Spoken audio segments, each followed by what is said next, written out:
Hi everyone, I'm Darlene, author of Mastering Today. I'm sitting here at this beautiful table my friend Joyce gave me. I just want to acknowledge her because she's been such a dear, true friend to me. Also, if you hear children in the background, I live across the street from an elementary school and they're out in the playground playing. I don't have a bunch of kids. And if a cat jumps up on the table, it's homeless kitty. He's roaming around here somewhere. And he likes to do that. Alright, so I want to get back to talking about extended relationships. We have those in our life, whether it is your spouse, your lover, your friend, your sibling. They have spouses, friends, lovers, children. So we become introduced to them and we get to know them because they're part of the extended relationship. There are times when we have adversity with these individuals, whether it is personality conflict, manipulation, selfishness, a vast majority of things. But we still have the conflict, and I personally feel like we should be able to express how we feel. So I wanted to talk about that because I've had a couple instances in my life where it has created a situation of one where I had to make the choice of continuing to live with just wasn't acceptable to me or moving on. The main reason I want to talk about this conversation is to help people recognize when this is happening to them. Because if your loved one is subjecting you to emotional trauma about a conflict that is theirs, that they need to own up to, you need to question that. It's not right unless somebody has done something truly harmful to the person. Everybody has a right to how they feel and think, and mature people should be able to communicate that. My dear friend Joyce, her children tried to manipulate her based on something that happened in my past, convincing her that I was a bad person. She never said anything. She never questioned me. I only know about it from direct contact from her children. That is a true friend. That is a true relationship. She didn't let their boundaries create boundaries between us. I had another conflict where a friend of mine's husband's behavior was, in my opinion, manipulative and selfish, and I had experienced it on several occasions.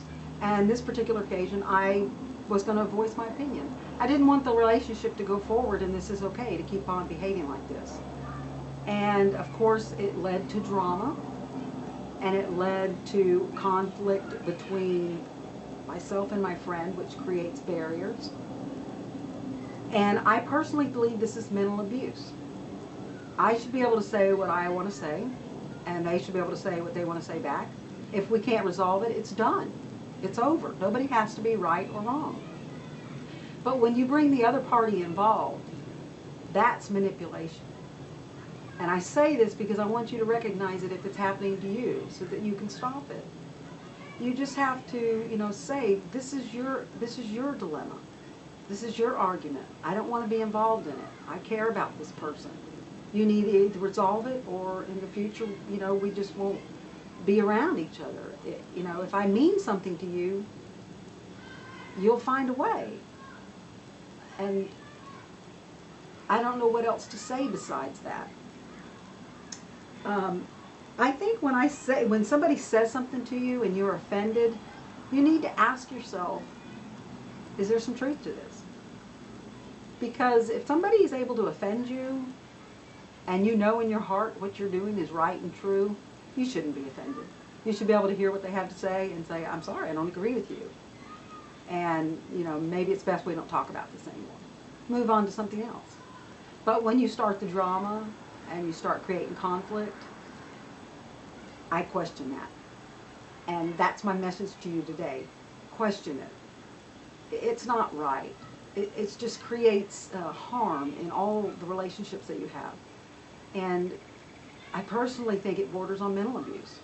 And it's a topic to me that's very important. I see it a lot in the world. I see people get manipulated and they don't want to do things, or they can't be around people because of another individual.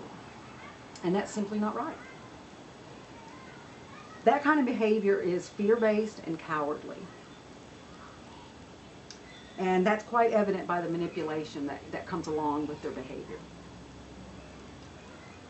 So, in the future, when this happens, or if it's happening to you, recognize how to respond to it.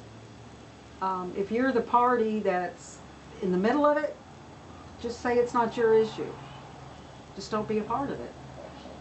And if you're a person that's creating this drama, look deeper inside yourself. Work on yourself. Ask yourself why. There's nothing to be afraid of. Growing is wonderful. It really is. It opens you up to whole new worlds. I've been on that end. I know exactly how it is to be defensive. And it's not any way to live. Let me see. Let me just check my notes real quick. I think that was about all I wanted to say on this topic. I know that when I say something to somebody, I can stand behind it. I'm not afraid. I'm not afraid to hear what they have to say. I can sense when something's going to become hostile or just totally argumentative. And I know then, we need to stop the argument. I know that I'm not dealing with a person that wants to communicate, wants to try to understand my point of view. So I just stop it. That's a way for me to grow. So this is a relationship I need to grow past.